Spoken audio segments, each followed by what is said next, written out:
salutations again. Oh dear. My wife forgot to turn the microphone on, so I'm going to have to narrate this thing today. I told you in previous videos that we're going to document or show you some of the mistakes we made, and here's one of them. We are learning how to use these videotapes and edit and all this sort of thing. But it will give me a chance to get caught up on the past couple of days or the past week that we've been here. As you can see here, we came out of our house and going through our compound. Yes, we have a gate, locked gate at our house, and we have a locked gate within the compound. We do not have security guards. It is all lock and key. Only the residents within inside can get in. So hopefully that means there's no human error. So we decided that we're going to take a trip into Magalang and do some grocery shopping. This is really the first full day that we've had without any of my wife's family over. Within that first week, somebody was staying at her house or visiting, which is fine by me, but sometimes I just need some quiet time, some alone time to recharge. So this is the back road heading into Magalang. We will be taking a left up here to head straight in. It's about 4.1 mile one way into Magalang, at least where we're going. So the round trip is about 8 to 8.2 kilometers for the full ride round trip. And I'll tell you that now for later reasons. You'll learn why. We've been riding the trike for the last week and a half, and the odometer does not show the total miles you've gone, say on a full tank of gas, or what it's running throughout the week.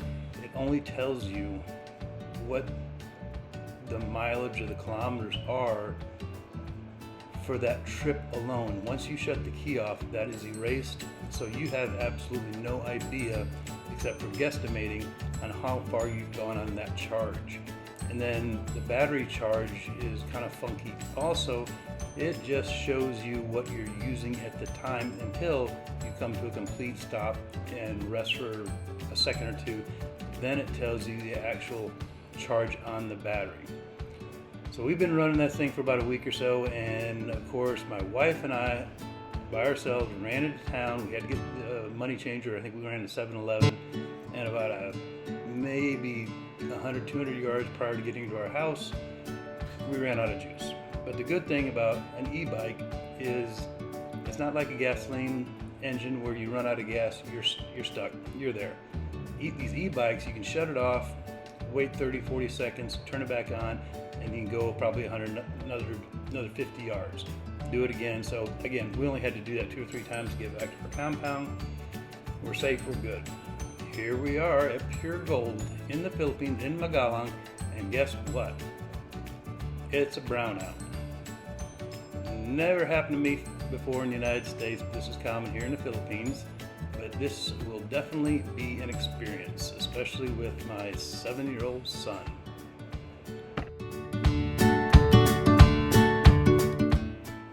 So as we entered, my son was a little bit timid, and I told him that we're going into the haunted grocery store. So let's see how this goes. Of course, they had emergency lights, and they had some people at the end of every other aisle to help with the lights, but that just didn't help a lot. And we'll see in a second here the darkness and how hard it is we won't be able to show it, but it's dark enough to where you can't read the labels, you can't even read the price of the items. And of course, mistake made again, do not let your 7-year-old child hold the flashlight on your iPhone. That was not a good idea.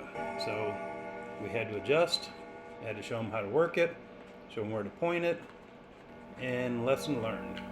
And he learned it. So, hey, mistakes aren't that bad as long as you learn from them. And hopefully he learned.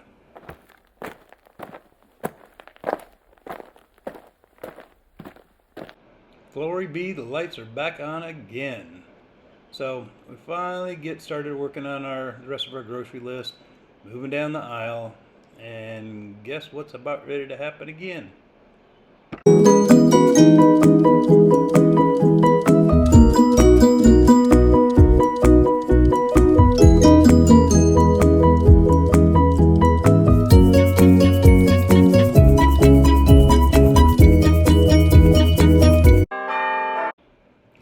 lights back on again. The glories of living in the Philippines. Another lesson learned here in the Philippines, first week, is loading groceries into an e-bike, which is about half the size of a regular car trunk. Just want to tell you guys that I've watched a lot of videos, and when I first was planning to come to the Philippines, I had a list of all the things I had to do within that first week. I needed to get it done, or I wanted to get it done. I had a plan, I had the mindset, this is what's going to happen. And I learned another thing this first week is, out of the 100 things that I had planned out, I believe that I accomplished maybe 3. So if you're pondering the idea of coming to the Philippines and you've made the plan, you want to make it work, you want to be successful, most definitely make a plan, but realize that plans don't always go as scheduled, but just stick to it. If you're coming here to retire, if you're coming here to work part-time, or here to work remotely, that's okay. If you don't get everything done, you need that first or second or third day, there's always tomorrow. Always tomorrow. I do have to admit that we had a lot of things kind of thrown our way, things that went sideways. Before we got here, I had a filter and a bladder tank put on the house because the water pressure wasn't great. So the last 3 days, our pump went out, so we did not have running water. We had a well in the back and one of those hand pumps that would work. But again, we had a lot of things go sideways. You don't let it get to you. You just move on, continue living your life, take it one day at a time, and you too can survive your first week in the Philippines. Next, we stop for some pizza. Rito's Pizza at Magalan, Philippines. So this is from Rito's Pizza? Yeah. Okay. So this is a large, half cheese, half, what is it? No, it's not pepperoni. It's got pineapple and everything. It's supreme, or they're special. They're special. Okay. Everything. Try. You try one. And then my wife stopped and got me what they call dynamite. This is a pepper wrapped in what? You gotta tell me.